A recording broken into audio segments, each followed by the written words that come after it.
A 15-year-old kid standing on the 18th green, hands trembling, knowing that one putt could change everything. In the gallery, hidden behind sunglasses, his father watches. The same man who once dominated golf like no other. The same man who's been criticized for pushing too hard, hoping too much. But today isn't about him. Today is about redemption. About proving that talent mixed with relentless determination can silence every doubter. Just months ago, this teenager was ranked 609th in junior golf. People whispered he'd never escape his father's shadow. They said the pressure was too much, the comparisons too cruel. But on this day, everything changed. When that final putt dropped, grown men wept. Legends hugged. And a father, who'd won 15 majors and conquered the world, cried tears he'd been holding back for years. This is the story of Charlie Wood's first AJGA victory, and it's unlike anything you've ever heard. If you love stories about perseverance, family, and the relentless pursuit of greatness, smash that subscribe button right now. You're about to witness something special. Let's rewind to understand why this moment shattered everyone's expectations. Charlie Woods wasn't supposed to be here. Not like this. Not after the brutal year he'd endured. While most teenagers worry about homework and video games, Charlie carried the weight of being Tiger Woods' son, a burden that would crush most adults.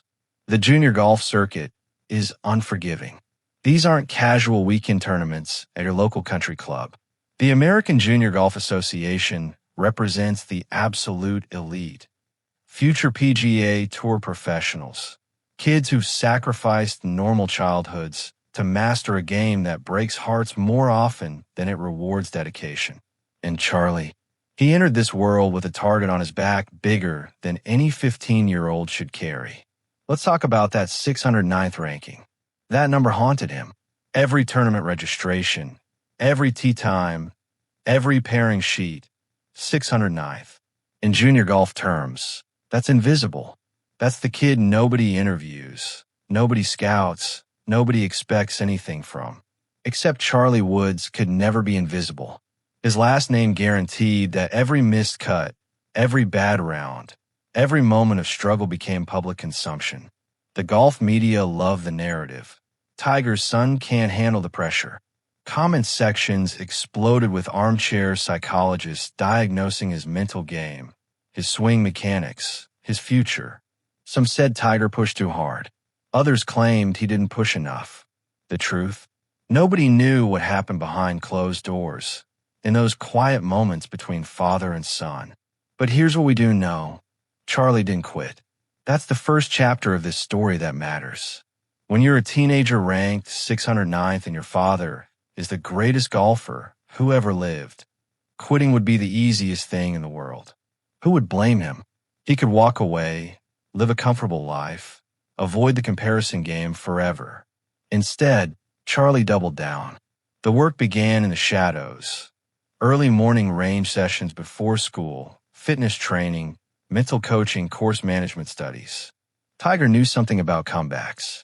He'd battled through injuries, personal scandals, and moments when the world counted him out. He understood that rankings are temporary, but character is permanent. So father and son got to work rebuilding not just a golf game, but a mindset. The climb from 609th wasn't linear. There were tournaments where Charlie showed flashes of brilliance followed by devastating collapses. Junior golf is merciless that way. One bad hole can derail an entire round. One bad round can destroy tournament positioning. But slowly, steadily, the rankings started moving. 609th became 550th, then 480th. Progress measured not in giant leaps, but in stubborn, grinding improvement. What changed? According to those close to the situation, Charlie stopped trying to be Tiger Woods and started becoming Charlie Woods. That sounds like a simple motivational poster, but it's profound in context. For years, observers compared his swing to Tiger's, his course management to Tiger's, his mental approach to Tiger's. The kid couldn't breathe without someone measuring him against a 15-time major champion. But somewhere in that journey from 609th upward, Charlie found his own identity. His swing became his own, influenced by his father's teaching, yes, but uniquely his. His course management reflected his strengths, not someone else's blueprint. His mental game developed its own resilience, forged through failure rather than inherited. By the time Charlie Woods arrived at this particular AJGA event, he climbed to 14th in the rankings. Think about that journey, from 609th to 14th. That's not luck. That's not genetics. That's relentless improvement, tournament after tournament, round after round. But rankings only tell part of the story. Charlie had never won an AJGA event. He'd been close, agonizingly close, but never sealed the deal. This tournament felt different from the opening round. Charlie's ball striking was crisp, his putting confident, his demeanor calm. But junior tournaments are 4-round marathons, and anything can happen. Other competitors were talented, hungry, and unburdened by famous last names. The pressure mounted with each round. Tiger tried to stay low-key, but that's impossible when you're Tiger Woods. He walked outside the ropes, watching every shot, reading every green from a distance. Those who observed him said he looked more nervous than during his own major championships. This wasn't about his legacy. It was about his son's journey, and that made it more intense than any personal achievement. The final round became a test of everything Charlie had learned. Golf is a mental torture chamber disguised as a sport. You have hours to think between shots, endless time for doubt to creep in, for pressure to build, for that voice in your head to whisper that you're not good enough. Charlie faced all of it down the stretch. When Charlie stepped onto the 18th tee with a narrow lead, the atmosphere was electric. Junior golf tournaments don't usually draw massive crowds, but word had spread. People wanted to witness this moment.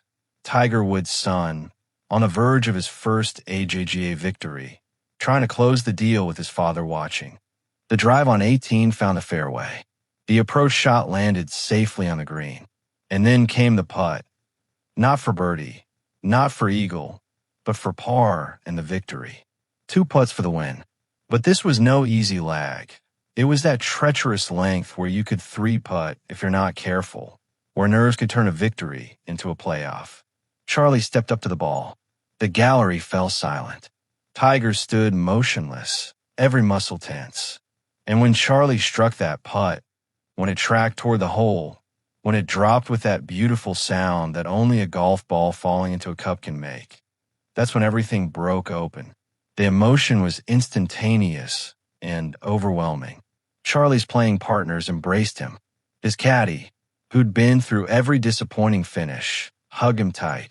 And Tiger Woods, the man who'd stared down pressure on golf's biggest stages for 3 decades, who'd hit impossible shots when majors hung in the balance, who'd always maintained legendary composure, Tiger Woods cried. Not subtle, dignified tears. Real, overwhelming, cathartic tears. He rushed to his son, wrapped him in a hug that lasted forever, and they both just stood there, crying together, processing what this meant. This wasn't about golf rankings or trophies. This was about a father watching his son overcome crushing pressure, brutal criticism, and self-doubt to achieve something purely his own. The golf world reacted with immediate emotion. Social media exploded with support.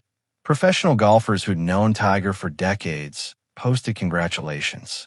Even those who'd been critical of Charlie's journey acknowledged the magnitude of what just happened. Because everyone understood, this wasn't a prodigy fulfilling inevitable destiny. This was a kid who'd been written off, counted out, and buried under expectations finally breaking through. Charlie's speech after the victory was remarkable for its maturity. He thanked his competitors, his coaches, and his father, but he also acknowledged the struggle. He admitted there were moments he wanted to quit, moments the pressure felt unbearable.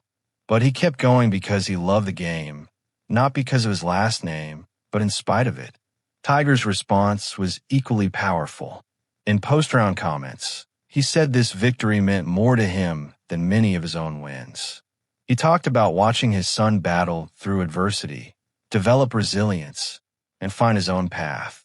He admitted the journey had been harder than he'd anticipated. Not the golf part, but the emotional weight of watching someone you love struggle in public. But here's why this story matters beyond golf. Charlie Wood's journey from 609th to 14th, culminating in his first AJGA victory, is a masterclass in perseverance. It's about refusing to be defined by other people's expectations. It's about the power of family support without suffocating pressure. It's about finding your own identity when the world insists you should be someone else. Think about the courage required to be Charlie Woods. Every tournament, every shot, every round compare to greatness. Imagine being 15 years old and having your struggles analyzed by millions. Most people would crumble. Most people would choose an easier path. Charlie chose to compete, to improve, to become his own version of excellent. This victory also reshapes Tiger's legacy in unexpected ways. We've known for decades that Tiger Woods is one of the greatest golfers in history. But watching him support his son through this journey, seeing him cry tears of pride, witnessing him prioritize Charlie's happiness over public perception, that reveals a dimension of greatness that transcends sport. The road ahead for Charlie Woods remains uncertain. This victory doesn't guarantee professional success. Junior golf excellence doesn't automatically translate to PGA Tour dominance. But that's not the point. The point is that on this day, Charlie Woods proved he belongs, not because of his father's name, but because of his own heart, his own work, his own resilience. From 609th to 14th to champion. That's a story about refusing to accept other people's assessments of your potential. That's a story about the grinding, unglamorous work that happens when nobody's watching. That's a story about a father and son navigating impossible pressure together and emerging stronger. When Charlie Woods looks back on his life, this moment will stand as a defining chapter. Not because he won a junior golf tournament, but because he proved to himself that he could overcome adversity, silence doubters, and forge his own path. And when Tiger Woods reflects on his legacy, this moment, his son's first victory, their shared tears, the pride of watching someone you love succeed, might just mean more than all 15 majors combined. The golf world is watching Charlie Woods now with different eyes. The narrative has shifted from Tiger's son who can't handle pressure to Charlie Woods, AJGA champion who climbed from 609th through determination and skill. That's the power of one breakthrough moment. It rewrites every story that came before. So here's to Charlie Woods. Here's to kids everywhere who carry heavy expectations. Here's to fathers who support without suffocating. Here's to the belief that your current ranking, your current struggle, your current failure doesn't define your future. Here's to the climb, the grind, and the beautiful moment when it all comes together. Tiger Woods cried on that 18th green because he watched his son do something that transcends golf. He watched him become himself.